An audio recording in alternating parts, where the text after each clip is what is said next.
But there he is feeding again now. He's going back to normal behavior. He is very aware of us, make no mistake. He is listening to what he can hear at the moment, the noise from the car, my voice, and he's just trying to decide what to do. Sort of like we communicate with each other as well. Sometimes it takes a bit of time to build up full trust. And then once you do, it can be quite spectacular what avenues of communication you can find.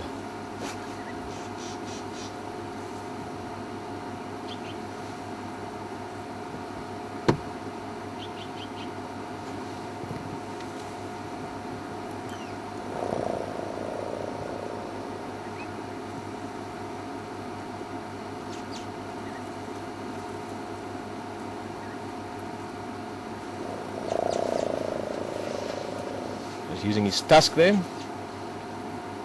It's a technique that can take some elephants up to 20 odd years to perfect, using those tusks to great sort of purpose or effect. They can strip bark, eventually dig out. I've even seen the elephant go down on his knees, poke that tusk into the wet soil and dig out a sort of a onion-like bulb plant from probably 10-15 centimeters underground. So it means that elephant can sniff it down there and then literally stick the tusk in there and pop it out.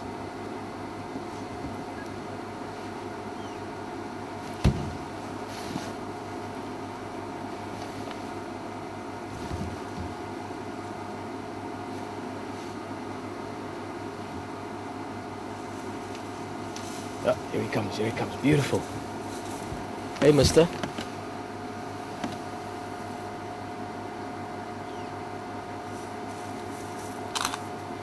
It's okay.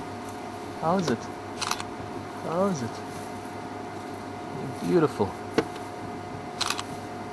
And you're smart. And you're not quite sure what we're up to. Look at that. Beautiful trumpet as well, again asking us, what are we doing? What's up with you? And that's not out of fear. That is out of interaction. Inquisitiveness. And I might even dare say that at the moment he's dealing with a certain amount of introspection himself.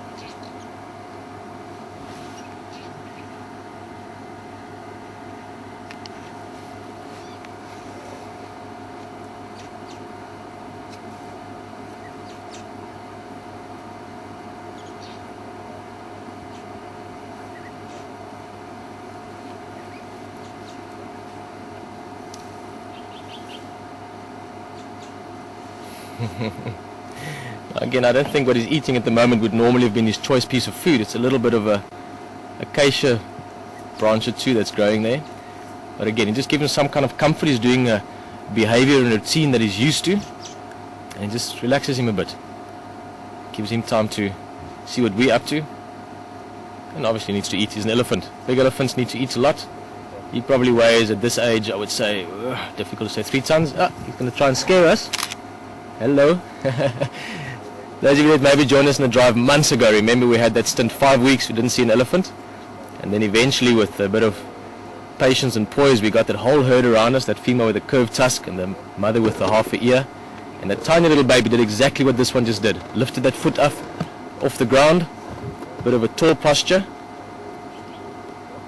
And what he did there is he tried to, not scare us, but he tried to surprise us. He walked away, he pretended to eat, he turned away and suddenly he turned, bit of a trumpet, foot up. And he just wanted to see how we react. And again, he saw that we're not afraid of him, but we're also not disrespectful. We're not suddenly making noise and trying to threaten him back. We're just saying it's fine. We can appreciate you from over here. Now what I do want to do is move around. That beautiful place that Rexon is showing you there now. Look at all those massive big trees. See there, the noise of the car is attracting his attention. We just calmly tell him that we're not bothering you. But those trees that we're looking at, that beautiful patch behind him, that's where we stopped earlier. And that's where the bit of mud is sitting on the trunk of that very tall jackalberry. So I want to follow him. It looks like he's heading in that direction.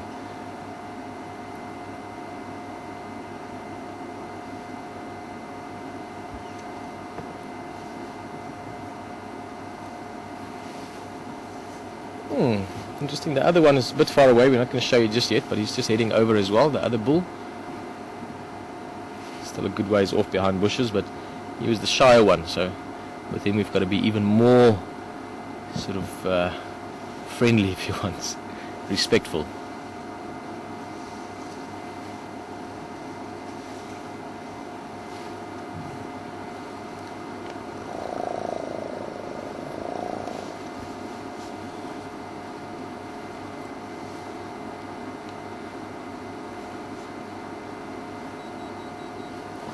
Ooh, now this is going to add a very interesting aspect to this. Something I would normally never do with elephants is leave my engine running because of that noise. Yeah, here's he coming, Rex. There he's coming, the other one as well. I'm going to have to start my engine just now. Batteries are running out and I would like to keep you with us for a bit more. Look at this guy coming to say hello. Don't want to do it just yet, just because it would intimidate them too much at the moment. So if we do suddenly disappear, we will try and make a plan to get back to you if we can charge the batteries a bit from the vehicle. Let's just see what happens. Okay, it's alright, it's alright. Wish I could explain to you why we have to do this, but just trust me. Interestingly enough, it affected the one in front of us a bit more. He's now curious why we're making noise. The one on the right's not too bothered. See there again, that eating.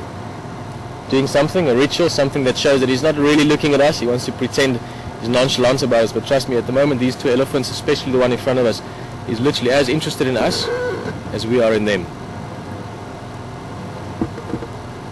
We're interacting. We are learning more about each other as a species. And I must admit, it's a big privilege for me to have all of you here once again. The more of us that can understand and appreciate and love wild animals, build up an affinity and a passion for those places they live in, the more wildlife will be around. And ultimately that'll benefit us as well. Because no matter how we look at it, we are part of this system. We're part of this place, we are part of this earth. We are not above it.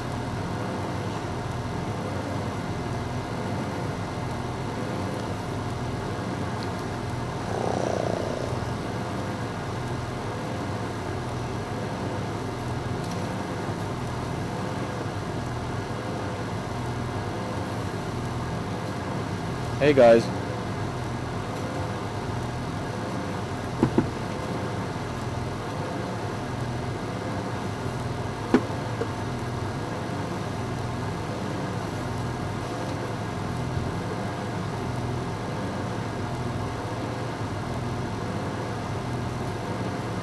And I must admit, I'm quite excited at the moment, even more so obviously. You obviously are excited. You're sitting in an amazing place like this with these creatures. As you know, I do have a soft spot for elephants. But in terms of behavior, I've opened something a little bit different. Having car engine running, like I said, it's not ideal maybe, but it's just adding something different into it, the way they're reacting as well. And in the end, we must all be the way we are. So it seems like they're accepting it to a large extent. But you can see a little bit more distant now, if you want. Look at his body posture, look at the feeling you're getting from that elephant's position and the way he's portraying himself to us.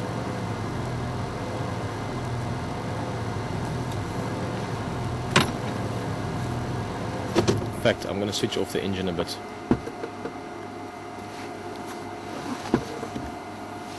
I said the batteries are low. If we do disappear, I'm going to spend a bit more time with these elephants, but we can charge up the batteries, not much, but enough for another few minutes, a little bit later. So if we do disappear, Mateo will show you back at the water hole. You can enjoy that space, and in a little while, might even be as long as half an hour or so, we'll get back to you, even if it's just to say goodbye.